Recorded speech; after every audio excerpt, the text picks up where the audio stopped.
Hi everyone, and welcome to part 4 of this time-lapse tutorial of how to draw a fox in soft pastels. So you'll see now you're joining us at the end of the portrait, so we're not actually drawing the fox anymore, we're drawing the flowers and the background which is surrounding the fox. So the way in which I created this soft focus flower in the background is I went in with the soft pastel sticks and I created those sort of blobs of colour which represented where that flower was going to go. And then I've rubbed that into the paper, and then I've gone in with the pastel pencils, and then I've started to create a tiny bit of detail, but it's more of an illusion rather than creating real detail because it's soft focus, it's in the background. I don't want it to steal the show. And what I've done here is I've turned the paper upside down. So I was actually working on the board upside down. And I did that so that I wasn't leaning on the fox. I wasn't getting soft pastel dripping down onto the fox. It was just a way of keeping that fox nice and clean and being able to work around it. So now I've turned it back up the right way and I've started to work on the background again and on this flower. So what you're seeing me doing at the moment is I've gone in with soft pastels and I've just put in the sort of the basic colors that I can see. So I've put in all of those colors and I'm just starting to rub them into the page, and I'm using different tools to rub them in.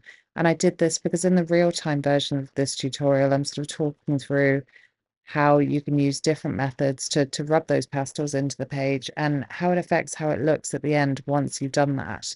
Because the different ways in which you rub it into the page are going to create different effects. So do have a go at that, put some pastel on the page, rub it in with your fingers, rub it in with a cotton wool bud, rub it in with a makeup applicator tool, a soft tool. Use all the different methods and just see how it comes together and how it looks. And you'll be surprised by how differently that rubs into the page. And, combining it with different colors as well. So I'm going in now and I'm starting to do the flower.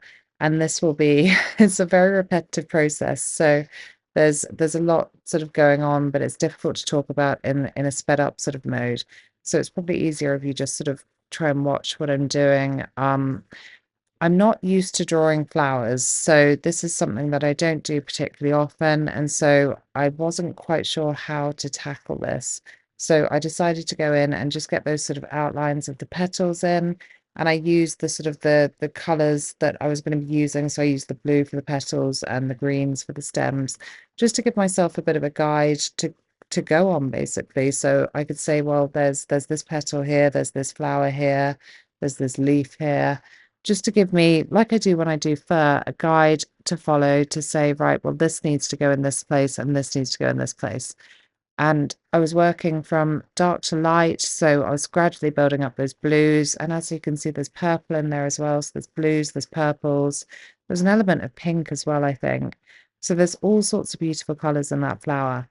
And I wanted to make this look realistic, but I didn't want to make it look, hyper realistic, because I still wanted it to be kind of soft in focus, not as much obviously as the one that we did that was in the background, but a softer focus than we had for the fox, because I want the fox to jump off the page the most. I want that to be what people see when they look at this to begin with, and then they go, well, there's a lovely flower and this fox is sniffing this flower, but you want to look at that fox first.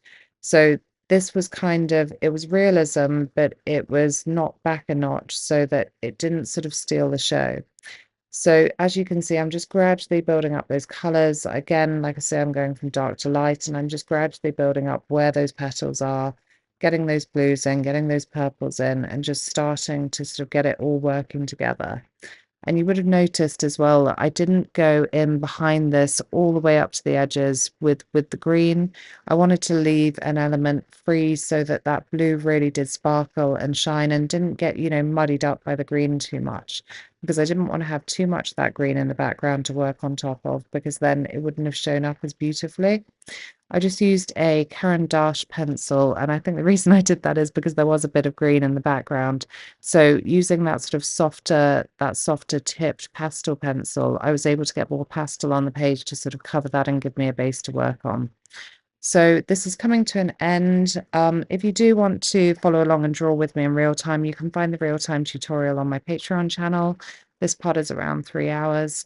And I taught you through what I'm doing step by step from start to finish. And all of the reference materials are listed on there as well as providing the reference photo and the line art. So I'd love to see you over there. If you enjoyed this video, please do hit subscribe, and I will see you for another video soon. Take care, guys. Bye.